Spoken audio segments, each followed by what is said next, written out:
Bismillahirrahmanirrahim. Assalamualaikum warahmatullahi wabarakatuh. Sesungguhnya segala puja dan puji hanyalah bagi Allah Subhanahu wa taala. Kita memujinya, mohon pertolongannya, keampunannya, dan kita berlindung kepada Allah Subhanahu wa taala daripada kejahatan diri kita dan keburukan amalan-amalan kita. Sesungguhnya sesiapa yang diberi petunjuk Allah Subhanahu wa taala, maka tidak akan ada sesiapa pun yang dapat menyesatkannya. Dan sesiapa yang disesatkan Allah, niscaya tidak ada seorang pun yang dapat memberinya petunjuk. Kita bersaksi bahawa tidak ada ilah yang berhak diibadati melainkan Allah Subhanahu wa taala yang tiada sekutu baginya, dan kita bersaksi bahawa Muhammad sallallahu alaihi wasallam itu adalah hamba dan utusannya. Allah Subhanahu wa taala berfirman dalam surah Ali Imran ayat 102. Ali Imran 102. A'udzu billahi minasyaitonir rajim. Ya ayyuhalladzina amanu taqullaha haqqa tuqatih wa la tamutunna illa wa antum muslimun. Wahai sekalian orang-orang yang beriman, bertakwalah kamu kepada Allah dengan sebenar-benar takwa, dan janganlah kamu mati melainkan dalam keadaan Islam. Firman-Nya lagi dalam surah An-Nisa, surah yang keempat ayat yang pertama. Ya ayyuhan nasu taqu rabbakum alladhi khalaqakum min nafsin wahidah wa khalaqa minha zawjaha وبث منهما رجالا كثيرا ونساء واتقوا الله الذي تساءلون به والأرحام إن الله كان عليكم رقيبا.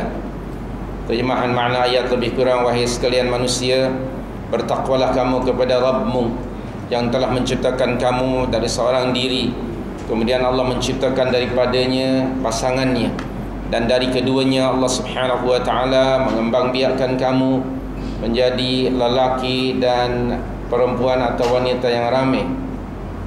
Dan bertakwalah kepada Allah Subhanahu wa taala yang dengan menyebut namanya kamu sentiasa menghubungkan silaturahim. Dan sesungguhnya Allah Subhanahu wa taala sentiasa menjaga dan mengawasi kamu sekalian. Dan firman-Nya lagi dalam suratul Ahzab, surah 33 ayat 70 dan 71. Bismillahirrahmanirrahim. Ya ayyuhalladzina amanu taqullaha wa qulu qawlan sadida yuslih lakum a'malakum wa yaghfir lakum dhunubakum wa man yuti'illaha wa rasulahu faqad faza fawzan 'azima. Wahai sekalian orang-orang yang telah beriman, bertakwalah kamu kepada Allah dan bercakaplah dengan perkataan yang benar. Niscaya Allah Subhanahu wa taala akan memperbaiki semua urusan dan amalan kamu dan mengampunkan dosa-dosa kamu. Dan sesiapa yang mentaati Allah dan Rasulnya sallallahu alaihi wasallam, maka sungguh ia telah mendapat kejayaan dan keberuntungan yang amat sangat besar. Salawat serta salam semoga Allah Subhanahu wa taala limpahkan ke atas junjungan kita Nabi Muhammad sallallahu alaihi wasallam, juga ke atas ahli keluarganya, para sahabatnya, dan siapa sahaja yang mengikuti petunjuknya hinggalah hari kebangkitan nanti. Hadirin dan hadirat, setelah kita bertahmid dan bersalawat kepada baginda sallallahu alaihi wasallam, ucapan terima kasih kepada pengurusi majlis dan kepada ahli jawatan kuasa surah As-Sabah serta hadirin hadirat hafizakumullah. Alhamdulillah, pada malam ini Allah Subhanahu wa taala telah menganugerahkan ke atas kita nikmat hidup, sehat, dan ada masa serta diberikan oleh Allah kemampuan untuk datang ke rumah Allah Subhanahu wa taala ini. Dan kita juga diberi kesungguhan oleh Allah Subhanahu wa taala bagi mengisi masa antara maghrib ke isya ini. Semoga ada manfaatnya biiznillah Subhanahu wa taala. Hadirin dan hadirat hafizakumullah, tidak ada apa-apa persediaan yang ada pada saya kecuali ingin kita saling mengingatkan antara satu dengan yang lainnya akan berbagai nikmat karunia yang Allah anugerahkan kepada kita, yang terlalu banyak sekali nikmat Allah itu. Hingga kan Allah menyatakan dalam surah Ibrahim ayat 34, Bismillahirrahmanirrahim, wa atakum min kulli ma sa'altumuh wa in ta'uddu ni'matallahi la tuhsuha. Dia Allah telah mendatangkan, memberikan kepada kamu apa jua yang kamu minta, dan jika sekiranya kamu mengira dan menghitung nikmat karunia yang Allah anugerahkan kepada kamu, niscaya kamu tidak akan mampu menghitungnya. Innal insana la zalumun kafur, akan tetapi manusia sentiasa zalim dan mengingkari nikmat itu. Oleh itu kewajiban kita adalah mensyukuri nikmat tersebut. Mensyukuri, cara bersyukur akan nikmat Allah ini ada 3 cara. Yang pertama ialah dengan hati. Maksudnya mengiktiraf bahawa semua kebaikan itu datangnya dari sisi Allah Subhanahu wa taala.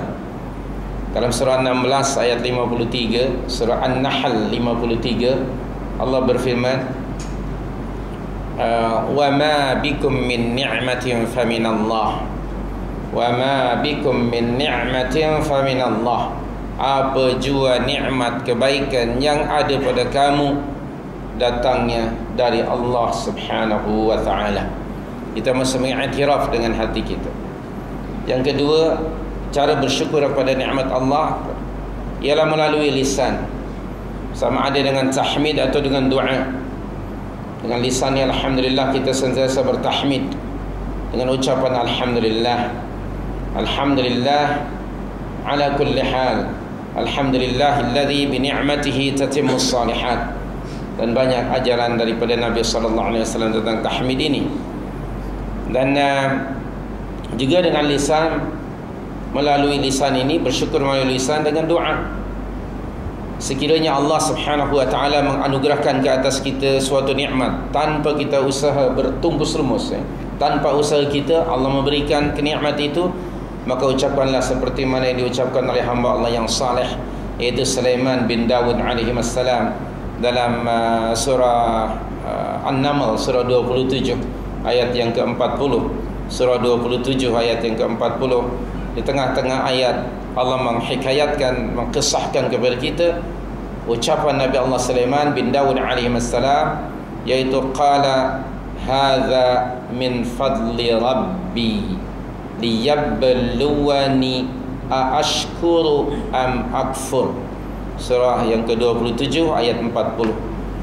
Sulaiman berdoa, berkata dan berdoa kepada Allah, hadza min fadli rabbi, ini adalah dari karunia Rabbku. Liyabluwani, dia sedang menguji aku dengan nikmat ini. Aashkuru, apakah aku akan bersyukur, am akfuru, atau aku akan mengingkari nikmat ini. Jika sekiranya kita dianugerahkan Allah suatu nikmat, setelah kita berusaha dalam memahami sunnatullah, kita berusaha bertukus lumus, lalu Allah Subhanahu wa taala dengan kehendaknya menganugerahkan suatu nikmat, maka ucapkanlah perkataan seperti yang diucapkan oleh hamba Allah yang saleh, yaitu Dzulqarnain, ya, di dalam surah Al-Kahf surah 18 ayat yang ke-98. Surah 18 ayat 98, dia berkata menurut firman Allah, qala hadza rahmatun mir rabbi. Itu ucapannya, qala hadza rahmatun mir rabbi. Dzulqarnain berkata, ini adalah rahmat daripada Rabbku. Itu di antara kita mengucapkan syukur kepada Allah akan nikmatnya melalui lisan atau dengan doa, seperti mana Nabi Allah Sulaiman bin Dawud alaihi wassalam dalam surah An-Naml surah 27 ayat 19. Surah 27 ayat 19, qalahu ta'ala, bismillahirrahmanirrahim, qala rabbi auzi'ni an ashkura, apa dia, ni'mataka allati an'amta alayya. Sudah hafal ke belum? Lupa ke atau tak ingat? Tak ingat ya? Jangan lupa ayat ya. Boleh lupa lirik. Allah berfirman apa? Rabbi auzi'ni an ashkura ni'mataka allati an'amta alayya wa ala walidayya wa an a'mala salihan tardah wa adkhilni birahmatika fi ibadikas salihin. Surah 27 ayat 19. Surah An-Naml, ya. Itu doa Nabi Allah Sulaiman. Rabbi, wahai Rabbku, auzi'ni, doronglah saya, ilhamkanlah kepada saya, berilah kemampuan kepada saya, an ashkura, agar saya sentiasa bersyukur, ni'mataka allati an'amta alayya, atas nikmat yang telah Engkau anugerahkan ke atasku, wa ala walidayya, dan yang telah Engkau anugerahkan ke atas kedua ibu bapaku, wa an a'mala salihan tardah, dan agar saya sentiasa mengerjakan amal saleh yang Engkau ridai, wa adkhilni, dan masukkanlah aku ya Allah birahmatika, dengan rahmatmu, fi ibadikas salihin, ke dalam golongan hamba-hambamu yang saleh. Itulah doa Nabi Allah Sulaiman bin Dawud alaihi wassalam sebagai salah satu di antara cara bersyukur kepada Allah dengan lisan. Kemudian yang ketiga, cara bersyukur kepada Allah akan nikmat-nikmatnya ialah yaitu dengan amalan, dengan perbuatan, melalui perbuatan, melalui amalan, melalui aktiviti. Dan inilah cara bersyukur yang paling tinggi sekali pada pandangan Allah Subhanahu wa taala.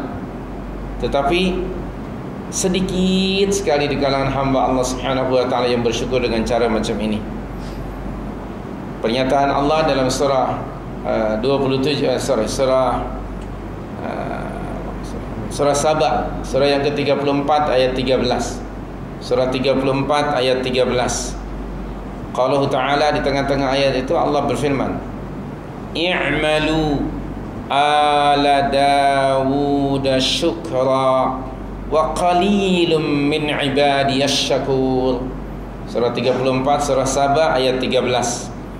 I'malu ala Dawud syukra, bekerjalah wahai keluarga Daud sebagai tanda syukur kepada Allah atas nikmat karunia yang dianugerahkan ke atas kamu.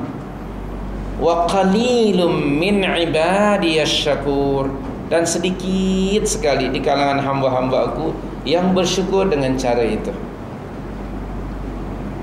Bersyukur dengan hati ramai, lebih ramai lagi orang bersyukur dengan lisan. Ramai orang yang alhamdulillah kita orang muslim sentiasa bertahmid. Kadang-kadang orang mungkin bertahmid bukan untuk perkara yang baik. Kadang-kadang ada orang alhamdulillah, oh Cik Mat ada apa ni, dapat nikmat dari Allah. Alhamdulillah bang, dapat nikmat dari Allah. Apa dia? Nombor masuk bang minggu ini. Begitu. Nombor apa?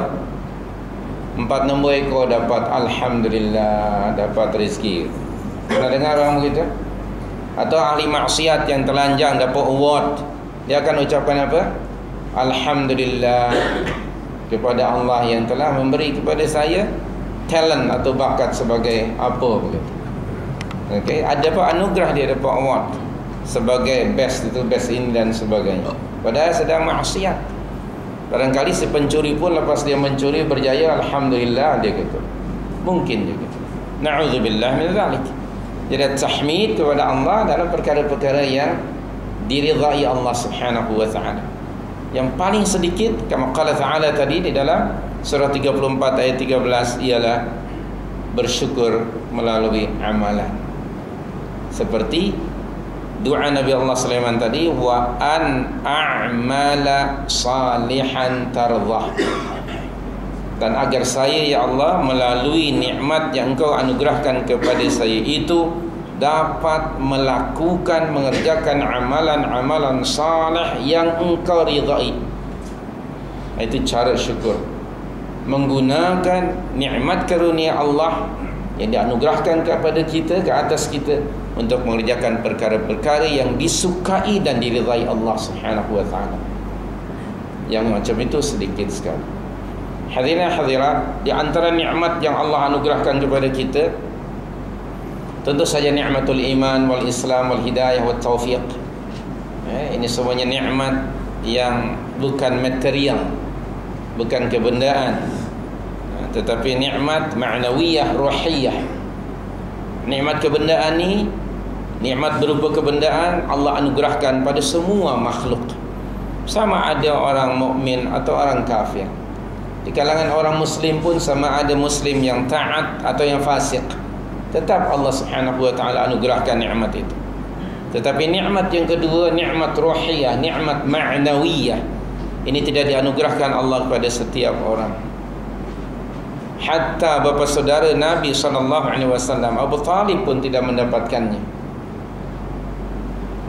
Ketika Abu Talib hampir meninggal dunia, Nabi kita Muhammad SAW tetap mengajak bapa saudaranya untuk beriman kepada Allah. Namun dia akhirnya Allah menghendaki Abu Talib meninggal sebagai seorang musyrik. Maka Nabi kita SAW amat sangat duka cita, kalau mohon kepada Allah Subhanahu wa taala agar Allah Subhanahu wa taala mengampunkan dosa bapa saudaranya itu. Lalu turunlah teguran dari Allah kepada baginda sallallahu alaihi wasallam dalam surah Al-Qasas surah 28 ayat 56. Surah 28 ayat 56, qauluhu ta'ala, innaka la tahdi man ahbabta walakinallaha yahdi man yasha'. Surah 28 ayat 56. Ayat itu turun sempena kematian Abu Talib. Sesungguhnya kamu wahai Muhammad sallallahu alaihi wasallam la tahdi, tidak dapat memberi hidayah, maksudnya la tuwaffiq, tidak dapat memberi taufiq hatta kepada orang yang kamu sayangi. Akan tetapi Allah Subhanahu wa taala akan memberikan taufiq ini kepada sesiapa yang dikehendakinya. So inilah di antara nikmat besar yang Allah anugerahkan kepada kita. Sekalipun kita tidak berjumpa dengan baginda sallallahu alaihi wasallam, namun alhamdulillah Allah Subhanahu wa taala mentaufikkan kita hinggalah kita menjadi orang-orang mukminin. Selain daripada itu, di antara nikmat Allah yang besar yang dianugerahkan kepada kita ialah Al-Quranul Karim. Allah Subhanahu wa taala mengingatkan kita dalam surah Yunus ayat 57 dan 58. Surah 10 ayat 57 dan 58. Qalahu ta'ala, ya ayyuhan nas, wahai sekalian manusia, qad ja'atkum mau'izatun min rabbikum, sungguh telah datang kepada kamu mau'izah dari Rabbmu,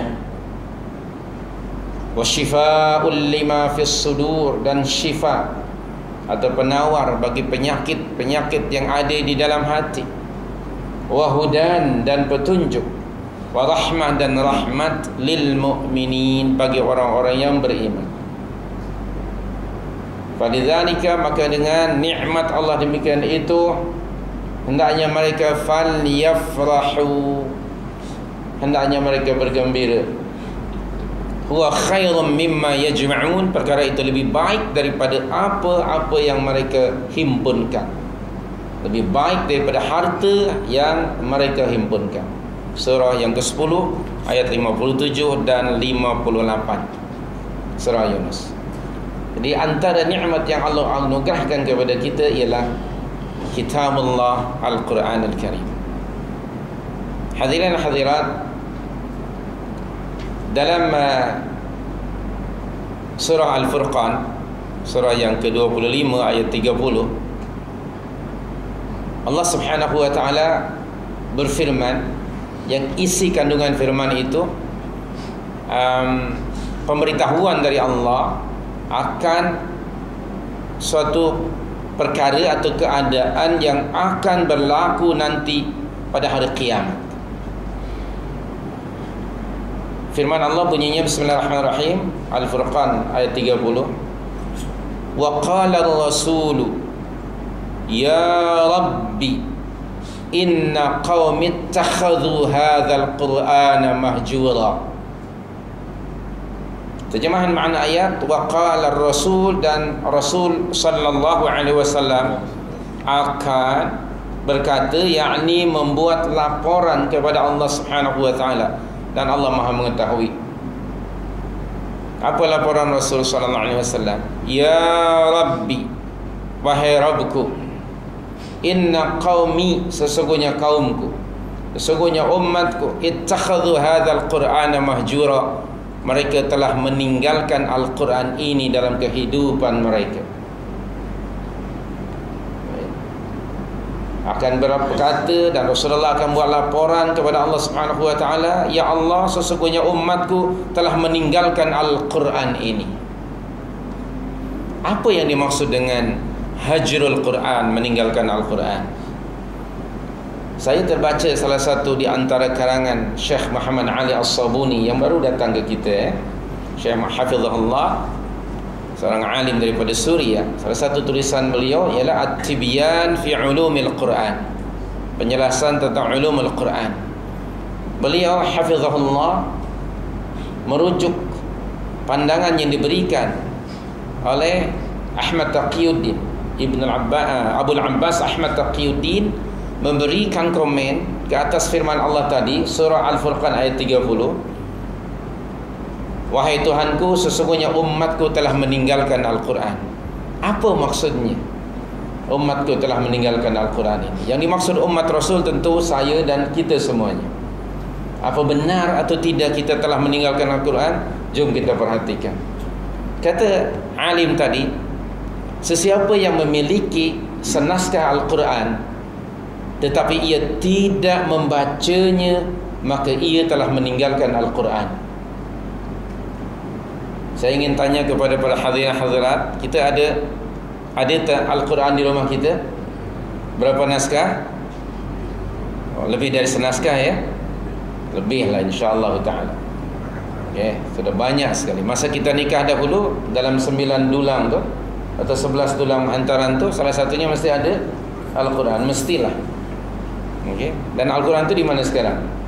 Simpan di mana? Jangan lupa disimpan di mana ya. Sudah 30 tahun tak dibaca, nanti Al-Quran tu lama-lama suci dalam debu ya. Nanti berdebu Al-Quran. Sekarang kita nak tanya diri kita. Okay. Allah menganugerahkan kepada kita sehari semalam 24 jam. Berapa lamakah anda membaca Al-Quran setiap hari? Tak perlu dijawab lah ya, sekadar renungan saja.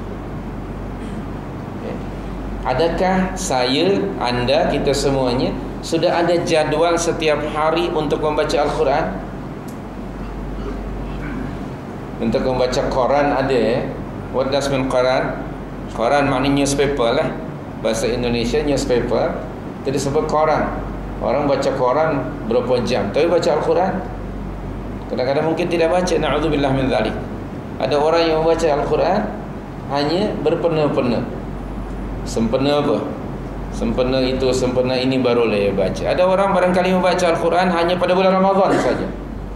Alhamdulillah ada bulan Ramadan dalam satu tahun. Barangkali kalau tidak dia takkan baca. Ada pula orang mungkin yang membaca Al-Quran apabila ada orang yang meninggal dunia. Dia tak akan baca tanpa itu. Na'udzubillah min dzalik. Mari kita bertanya. Okay. Adakah kita sudah buat jadual setiap hari untuk membaca Al-Quranul Karim? Ini sebuah renungan ya, untuk mengingatkan diri kita. Allah Subhanahu wa ta'ala amat sangat memuji hamba-hambanya yang suka membaca dan mentilawah kitab Allah Al-Quran. Dalam surah 35 ayat 29 ya, surah Fatir 29, Allah memuji mereka. Innal ladzina yatluna kitab Allah, sesungguhnya orang-orang yang sentiasa mentilawah kitab Allah Al-Quranul Karim, mendirikan salat, mengeluarkan zakat. Mereka tidak bermaksud dengan amalan-amalannya itu antara lain membaca Al-Quran, melainkan mengharapkan mendapat keridhaan Allah, pahala dan ganjaran pada sisi Allah Subhanahu wa ta'ala. Surah 35, surah Fatir ayat 29. Dan Nabi kita Muhammad sallallahu alaihi wasallam melalui hadis daripada Aisyah radhiyallahu anha, katanya Rasulullah sallallahu alaihi wasallam bersabda, mafhumnya, bacalah oleh kamu Al-Quran Al-Karim. Tidaklah kamu membaca Al-Quran melainkan Allah akan memberi pahala kepada kamu bagi tiap-tiap huruf dari Al-Quran yang kamu baca itu. Aku tidak mengatakan alif lam mim itu satu huruf, tapi alif satu huruf, lam satu huruf, mim satu huruf. 3 kali 10, 30 dapat reward pada sisi Allah Subhanahu wa ta'ala. Dan barang siapa yang membaca Al-Quranul Karim dan masa dia membacanya itu yatata'ta', orang Kedah kata terketak-ketak, yatata'ta' itu terketak-ketak kata orang Kedah, joking dia baca, tetapi dia terus berusaha, maka bagi orang macam ini dapat 2 pahala. Hadis ini riwayat Bukhari, hadis yang sahih, dan ini satu encouragement, galakkan dari Nabi sallallahu alaihi wasallam kepada kita untuk membaca Al-Quran. Dulu masa di kampung saya ingat antara Maghrib dan Isya ni hampir setiap keluarga akan membaca Al-Quran. Hampir setiap di kampung itu suara bacaan Al-Quran antara Maghrib dan Isya. Tapi hari ini sudah berubah. Hari ini jarang sekali. Hingga barangkali kalau ada satu keluarga membaca Al-Quran atau salat Maghrib, antara Maghrib dan Isya, dan ada orang lalu di depan rumah dia, mungkin sempat berdiri, orang itu berhenti sekejap dan dia mungkin pasang telinganya, ini keluarga ini sedang baca Al-Quran ramai-ramai, apa dia minta dia? Mungkin ada orang yang mati, na'udzubillah min dzalik. To that extent apa namanya, orang punya persepsi terhadap kitab Allah bila dibaca secara ramai-ramai, kerana jarang. Dulu tahun 60-an 70-an normal membaca Al-Quran. Mari kita kembalikan budaya yang Islamik itu atas anjuran dari Rasul sallallahu alaihi wasallam untuk kita membaca Al-Quran Al-Karim tiap hari. Banyak sekali lah hadis-hadis Nabi sallallahu alaihi wasallam yang menggalakkan kita untuk membaca. Jadi kembali lagi, meninggalkan Al-Quran artinya siapa yang punya senaskah Al-Quran tetapi ia tidak membacanya, maka ia termasuk orang yang telah meninggalkan Al-Quran. Yang kedua, siapa yang punya Al-Quran dan rajin membacanya tetapi ia tidak memahaminya, maka sungguh orang ini pun telah meninggalkan Al-Quran. Dari sekian ramai jamaah di surau ini yang rajin membaca Al-Quran, berapa ramaikah yang memahami apa yang dibaca? Kalau katalah ada 100 orang jamaah ini hari-hari alhamdulillah membaca Al-Quran, dari antara 100 orang itu berapa ramaikah yang memahami apa yang dibaca? Apakah kita fikir 110 orang atau 120 orang atau kurang dari 100 orang? Bagaimana yang memahami? Lebih ke ataupun kurang? Mungkin kurang mungkin kurang daripada 100 orang. Orang yang membaca Al-Quran tetapi ia tidak berusaha memahami apa yang dibaca, sungguh orang ini pun telah meninggalkan Al-Quran. Kerana Al-Quranul Karim diturunkan Allah bukan hanya sekadar untuk dibaca, tetapi Allah menyatakan dalam surah 38 ayat yang ke-29, surah Sad ayat 29, Allah berfirman, kitabun anzalnahu ilaika mubarakun liyadabbaru ayatihi waliyatadhakkaru ulul albab. Ini penjelasan dari Allah Subhanahu wa ta'ala. Ini adalah sebuah kitab yang kami turunkan dan diberkati. Untuk apa Al-Quran diturunkan? Liyadabbaru ayatihi, agar supaya mereka mentadabbur, memahami, mengkaji, mendalami, memperhatikan makna-maknanya. Waliyatadzakkar ulul albab, dan agar orang-orang yang punya intelek ataupun kemampuan berfikir memahami apa yang ada di dalam Al-Quranul Karim.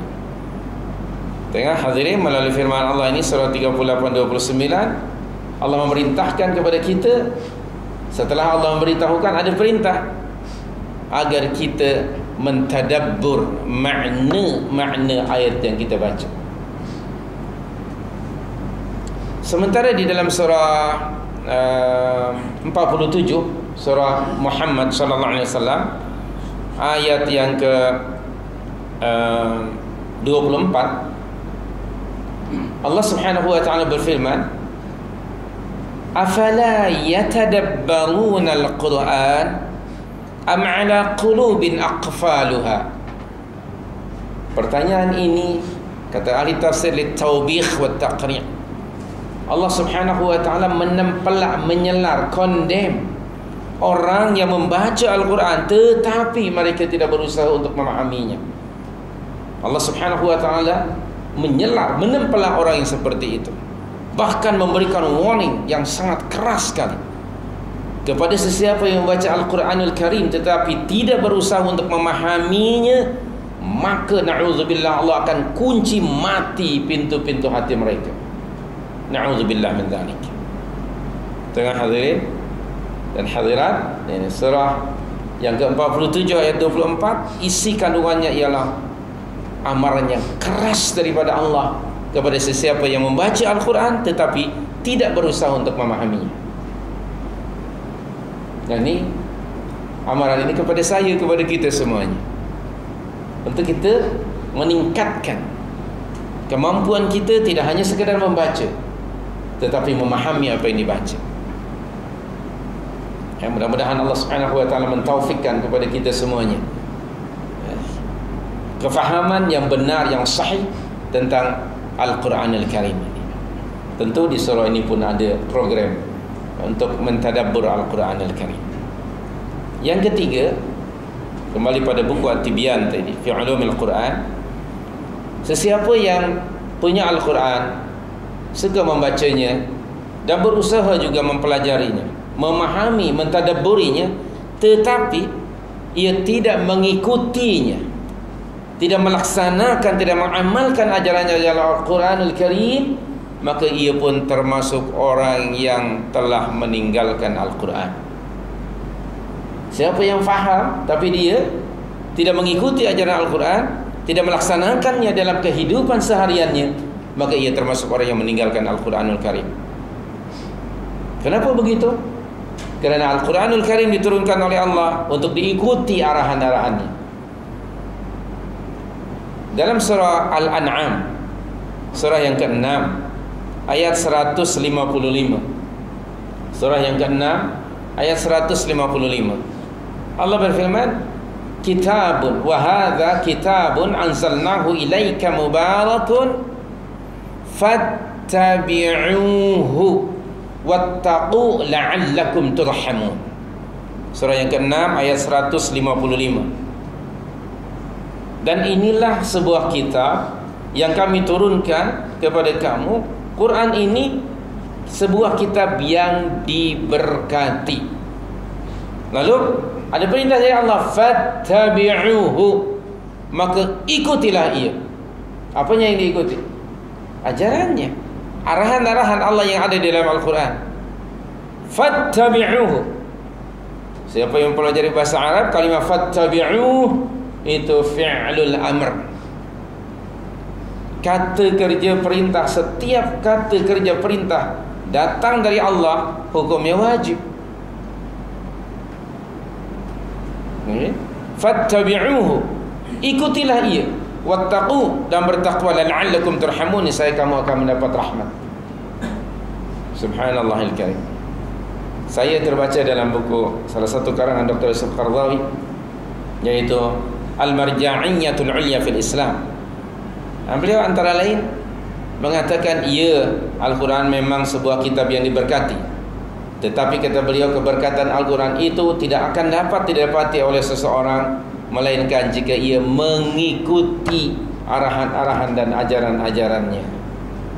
Jadi keberkatan Al-Quran itu akan hanya didapati apabila diikuti ajarannya. Itu yang ketiga, ya. Siapa yang punya Al-Quran, membacanya, memahaminya dan mengikutinya, kemudian yang berikutnya, tetapi ia tidak mengajarkannya kepada orang lain, ia tidak mendakwahkannya, ia tidak mengajak orang kepadanya, ia tidak menyebarkannya, maka ia juga termasuk orang yang meninggalkan Al-Quran. Ada hadis Nabi SAW yang masyhur, saya percaya para jamaah sudah tahu dan mendengar hadis ini. Mafhumnya, khairukum man ta'allamal Qur'ana wa 'allamahu, atau kama qala Rasul sallallahu alaihi wasallam, khairukum, orang yang terbaik di antara kamu wahai umatku, siapa dia? Man, sesiapa ta'allamal Qur'an, yang belajar Al-Quran, wa 'allamahu, dan ia mengajarkannya kepada orang lain. Salah satu di antara sunnah Nabi sallallahu alaihi wasallam ialah ta'limun nas, mengajar manusia dengan Al-Quran. Dalam surah 62 ayat yang kedua, surah ketiga ayat 164, itu dalilnya. Antara tugas agenda besar pengutusan Muhammad sallallahu alaihi wasallam ialah ta'limun nas al-kitab wa sunnah. Dalam surah 62, surah Al-Jum'ah ayat yang kedua, surah Ali Imran 164. Huwa alladhi ba'atha fil ummiyina rasulan minhum yatlu alaihim ayatihi wa yuzakkihim wa yu'allimuhumul kitaba wal hikmah wa in kanu min qablu lafi dhalalin mubin. Dalam surah Ali Imran, Bismillahirrahmanirrahim, laqad mannallahu 'alal mu'minin idh ba'atha fihim rasulan min anfusihim yatlu 'alaihim ayatihi wa yuzakkihim wa yu'allimuhumul kitaba wal hikmah wa in kanu min qablu lafi dhalalin mubin. Jadi inilah dia 4 perkara. Kesimpulannya, agar supaya kita tidak termasuk golongan umat Nabi kita sallallahu alaihi wasallam yang akan dilaporkan kepada Allah nanti pada hari kiamat kerana sikap mereka, yaitu mengabaikan kitab Allah Al-Quranul Karim, maka hendaknya kita miliki Al-Quran. Kedua, baca, buat program. Tiada hari tanpa membaca Al-Quran. Tentang masanya berapa lama terserah kepada kita masing-masing. Yang ketiga, tidak hanya sekadar membaca, tadabburi maknanya. Yang keempat, ikuti ikuti arahan-arahannya. Jangan kita punya pandangan dan pilihan yang lain setelah Allah dan Rasulnya menetapkan suatu perkara itu. Sebagai mukmin kita as-sam'u wa ta'an, nasma'u wa nuti', mendengar dan mentaati. Dan yang keempatnya, sebarkan, ajarkan kepada seluruh manusia. Allah memerintahkan kepada kita dalam surah Ali Imran 104. Ali Imran 104. Wal takum minkum ummatun yad'una ilal khair wa ya'muruna bil ma'ruf wa yanhauna 'anil munkar wa ulaika humul muflihun. Surah Ali Imran 104. Perintah dari Allah kepada kita untuk mengajak manusia kepada tauhidillah melalui Al-Quranul Karim. Perjuangkan, tegakkan kitab Allah, dan tadbirlah manusia dan bumi Allah ini dengan undang-undang Allah Subhanahu wa taala, dengan kitab Allah Al-Quranul Karim itu. Jadi mudah-mudahan kita tidak termasuk salah seorang di antara umat Muhammad sallallahu alaihi wasallam yang akan Rasulullah laporkan kepada Allah kerana sikap mereka masa hidup di dunia meninggalkan Al-Quran. Dari empat keterangan ini, bagi pandangan saya, ya, astagfirullahaladzim, rasanya tidak ada seorang pun yang terlepas ni. Semua kita kena belaka, ya. Yang pertama, kita membaca. Mungkin ada di antara kita yang jarang membaca. Baca tapi tidak memahami. Mungkin ramai yang belum faham. Dah faham tapi tak buat pula lagi, na'udzubillah. Mungkin lebih ramai. Dan yang berikutnya, tidak menyebarkan kepada orang lain, tidak mengajak orang kepada tauhidillah, kepada kitab Allah, lagi ramai. So, since ataupun selagi Allah memberi peluang dan ruang kepada kita hidup di dunia ini, mari kita ubah diri kita agar selamat nanti di akhirat dari termasuk golongan yang akan dilaporkan Rasul kepada Allah. Bila Rasul SAW melaporkan kepada Allah, maknanya ialah sesuatu yang tidak baik bagi mereka yang masuk dalam kelompok orang-orang yang telah meninggalkan Al-Quranul Karim. Jadi hadirin hadirat, itu sajalah sebagai muqaddimah, ya, ataupun pengenalan. Semoga ada manfaatnya. Saya merujuk tadi pada surah 25 ayat 30. Nanti anda baca mana-mana buku tafsir Al-Quranul Azim yang menjelaskan ayat-ayat tersebut. InsyaAllah ta'ala apa yang kita sampaikan ini terujuk daripada buku-buku tafsir yang mu'tabarah. Terima kasih. Aku qali hadza wa astaghfirullah li wa lakum, dan saya serahkan kepada Colonel untuk meneruskan lagi program. Kalau ada apa-apa soalan dan sebagainya, saya rasa bagaimana biasanya saya pasti. Wallahu a'lam.